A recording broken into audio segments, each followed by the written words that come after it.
Begumpet airport కు చేరుకున్న తర్వాత నేరుగా రోడ్డు మార్గాన హెచ్ఏసీసీకి వెళ్తారు. అక్కడ అధికారిక కార్యక్రమాల్లో పాల్గొంటారు. మరిన్ని వివరాలు అందించేందుకు మా ప్రతినిధి సిద్ధార్థ హెచ్ఏసీసీ దగ్గర లైవ్ ద్వారా సిద్ధంగా ఉన్నారు. సిద్ధార్థ, హెచ్ఏసీసీ కార్యక్రమాల్లో ప్రధాని మోదీతో కలిసి రేవంత్ కూడా పాల్గొన్నట్లు సమాచారం అందుతుంది. ఏంటి అక్కడ ఏమేమి కార్యక్రమాలు ఉన్నాయి ఈ రోజు? Thank you Shankari. బేగంపేట ఎయిర్పోర్టుకు చేరుకున్నటువంటి మోడీ నేరుగా రోడ్డు మార్గంలో హెచ్ఐసిసికి వస్తారు. ఇక్కడ పూర్తిగా అఫీషియల్ ప్రోగ్రామ్, చాలామంది ఆఫీసర్లు వచ్చారు, కన్సర్న్ డిపార్ట్మెంట్కి సంబంధించినటువంటి మంత్రులు కూడా ఒక్కొక్కరుగా వస్తున్నారు. సీఎం రేవంత్ రెడ్డి కూడా ఈ సమావేశంలో పాల్గొంటారు ఖచ్చితంగా. ఎందుకంటే మొదటిసారి గత ప్రభుత్వంలో కేసీఆర్, మోడీ ఎన్నిసార్లు వచ్చినా ఆయనను పలకరించడానికి కూడా పోలేదు. ఇక ఢిల్లీకి వెళ్ళి ప్రధానితోని చర్చలు చేయలేదు. రాష్ట్రానికి రావాల్సినటువంటి హక్కుల విషయంలో మోదీతోని ఎలాంటి దానికి సంబంధించినటువంటి నెగోషియేషన్స్ కూడా చేయలేదు. కానీ ఇప్పుడున్నటువంటి తాజా ముఖ్యమంత్రి రేవంత్ రెడ్డి మాత్రం రాష్ట్రానికి రావాల్సినటువంటి హక్కుల విషయంలో మోడీని ఎన్నిసార్లునైనా కలుస్తా, మోడీ అంటే ప్రధాని స్థానంలో ఉన్నటువంటి మోడీ దేశానికి పెద్దన్న లాంటి వాడు, తెలంగాణకు రావాల్సినటువంటి నిధుల విషయంలో కానీ హక్కుల విషయంలో కానీ ఆయనను ఎన్నిసార్లునైనా కలుస్తాను, మన హక్కులను ఖచ్చితంగా సాధించుకుంటానని పదే పదే చెప్పుకుంటూ వస్తున్నాడు. ఈరోజు జరుగుతున్నటువంటి అఫీషియల్ మీటింగ్లో ఒక ఫెడరల్ స్ఫూర్తిలో భాగంగా రాష్ట్రాలకు, కేంద్రానికి ఒకరికొకరికి సహకారం అందించాలి. దాంట్లో భాగంగానే ఈరోజు ఖచ్చితంగా మీటింగ్కు హాజరవుతానని సీఎం రేవంత్ రెడ్డి ప్రకటించారు. ఇక మోడీ ఈరోజు 9,500 కోట్లకు సంబంధించినటువంటి కొన్ని కార్యక్రమాలకు శంకుస్థాపనలు ప్రారంభం చేయనున్నారు. ఇక్కడ నుంచి వర్చువల్గా ఆయన ఆ కార్యక్రమాలని స్టార్ట్ చేస్తారు. ఇటు కాకతీయ మెగా టెక్స్టైల్ పార్కుని వర్చువల్గా మోడీ ప్రారంభించనున్నారు. గుడేబల్లూరు మహబూబ్ నగర్ 4 లేన్ రోడ్డుకు ప్రధాని మోదీ ఇక్కడ నుంచే శంకుస్థాపన చేయనున్నారు. ఇక కాజీపేట, విజయవాడ మల్టీ ట్రాకింగ్ పనులకు కూడా ఇక్కడ నుంచే ప్రారంభిస్తారు. అయితే కాంగ్రెస్ పార్టీకి సంబంధించినటువంటి నేతలు మోడీ పర్యటనను స్వాగతిస్తూనే కొన్ని కీలకమైన అంశాలపైన డిమాండ్ చేస్తున్నారు. ఇప్పటి వరకు తెలంగాణకు రావాల్సినటువంటి అనేక అంశాలపైన మోడీ మౌనంగా ఉన్నారు. సీఎం రేవంత్ రెడ్డి కానీ, తెలంగాణ మంత్రులు కానీ, ఇక్కడ ఉన్నటువంటి అధికారులు కానీ కేంద్రానికి వెళ్ళి ఢిల్లీలో ఆయనకు అనేక సార్లు వినతి పత్రాలు ఇచ్చినా వాటికి సంబంధించి మోడీ అసలు పట్టించుకోవట్లేదు. కేవలం ఒక పొలిటికల్ ప్రైమ్ మినిస్టర్గా మోడీ మారిపోయారు.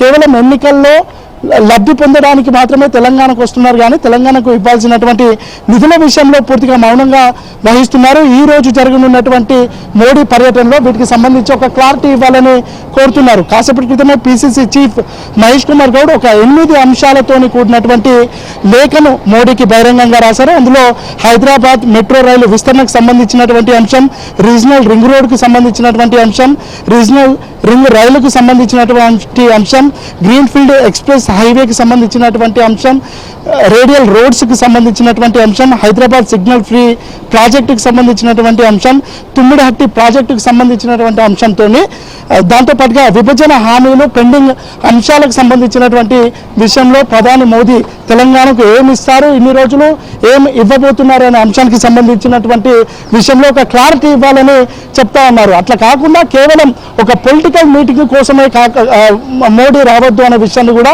కాంగ్రెస్ నేతలు చెప్తున్నారు. ఎందుకంటే బీజేపీ ఈ సమావేశానికి జనాగ్రహ సభ అనే పేరును పెడితే పిఎంఓనే దాన్ని క్యాన్సిల్ చేసింది. ఎందుకంటే మోడీ ఇక్కడికి వస్తున్నటువంటి ఉద్దేశం వేరు, ఆయన అభివృద్ధి కార్యక్రమాలకు శంకుస్థాపన చేయడానికి వస్తున్నాడు. దాదాపు 9,500 కోట్ల అభివృద్ధి పనులు ఇవ్వడానికి వస్తున్నటువంటి నేపథ్యంలో జనాగ్రహ సభ అనే పేరు పెట్టడం మంచిది కాదు అని పిఎంఓనే దాన్ని పేరు చేంజ్ చేసినటువంటి నేపథ్యంలో ఇప్పుడు హైదరాబాద్కి, ముఖ్యంగా తెలంగాణకు మోడీ ఏమి ఇవ్వబోతున్నారు ఈ విషయంలో ఖచ్చితంగా స్పష్టతనివ్వాలని కాంగ్రెస్ నేతలు కోరుతున్నారు. దానికి సంబంధించి ఉదయం నుంచి కాంగ్రెస్ నేతలు కానీ, ప్రభుత్వ విప్పులు కానీ, కాంగ్రెస్ పార్టీకి సంబంధించినటువంటి కీలక నేతలు కానీ, ఎమ్మెల్యేలు కానీ, ఎంపీలు కానీ మోడీని అడుగుతున్నారు. తెలంగాణకు ఇప్పటి వరకు ఏమిచ్చారు, ఇకపై ఏమిస్తారు, ఈ విషయంలో మోడీ ఖచ్చితంగా స్పష్టతను ఇవ్వాలి, స్పష్టమైన దీనికి సంబంధించి ఒక కంక్లూజన్ ఇవ్వాలి అని చెప్తా ఉన్నారు. పిసిసి చీఫ్ మహేష్ కుమార్ గౌడ్ కూడా ఇదే అంశాన్ని చెప్తా ఉన్నారు. తెలంగాణ పట్ల అనేక సార్లు మోడీ అవకాశం వచ్చినప్పుడల్లా తెలంగాణ ఏర్పాటును కించపరుస్తున్నారు. తెలంగాణకు ప్రతి సందర్భంలో ఇటు బడ్జెట్ అంశంలో కానీ, ఇతరత్ర అంశాల్లో కానీ, ఇటు మెట్రో రైలుకి సంబంధించినటువంటి అంశాల్లో కానీ ఇట్లాంటి అనేకమైన అంశాల్లో తెలంగాణకు మొండి చేయి చూపిస్తున్నారు. ఈసారి మాత్రం తెలంగాణకు వస్తున్నటువంటి నేపథ్యంలో ఖచ్చితంగా స్పష్టంగా ఆయన తెలంగాణకి సార్ బండి సార్ ఎట్లా ఉంటుంది ప్రోగ్రామ్ ఎట్లా ఉంటుంది సార్? ఏంటి 9,500 కోట్లకు సంబంధించిన ప్రాజెక్టులు వస్తున్నాయి, అసలు ఏమేమి ఉంటాయి? అన్ని ప్రాజెక్టులు ఉంటాయి. ఇలా మోడీ గారు తెలంగాణ అభివృద్ధి కట్టుబడి ఉన్నారు.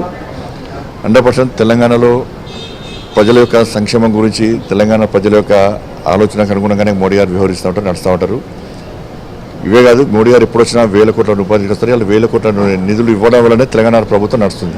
కేంద్రం నుంచి నిధులు రాకుండా తెలంగాణ ప్రభుత్వం నడిచే పరిస్థితి లేదు. వాళ్ళు కేవలం అభివృద్ధి కార్యక్రమాన్ని దృష్టిలో ఉంచుకొని ఇక్కడికి వస్తున్నారు. ప్రాజెక్టులకు జాతీయ హోదా కానీ, తొమ్మిడిహట్టి కానీ, దీనికి సంబంధించిన విషయంలో ఒక క్లారిటీ ఇవ్వాలని. జాతీయ హోదాకు కొన్ని హద్దులు ఉంటాయి, కొన్ని పద్ధతులు ఉంటాయి, దాన్ని గుర్తుంచుకొని మాట్లాడాలి. సార్ మీ బాబు ఇది మొత్తానికైతే మోడీ కాసేపట్లోనే రానున్నారు. ఆయనకు సంబంధించినటువంటి అంశంలో ఏవైతే 9,500లకు సంబంధించినటువంటి కోట్లకు సంబంధించినటువంటి ప్రాజెక్టులు ఏవైతే ఉన్నాయో వాటికి సంబంధించి ఒక స్పష్టత ఇచ్చే అవకాశం ఉంది. ఇటు స్పష్టత ఇచ్చే అవకాశం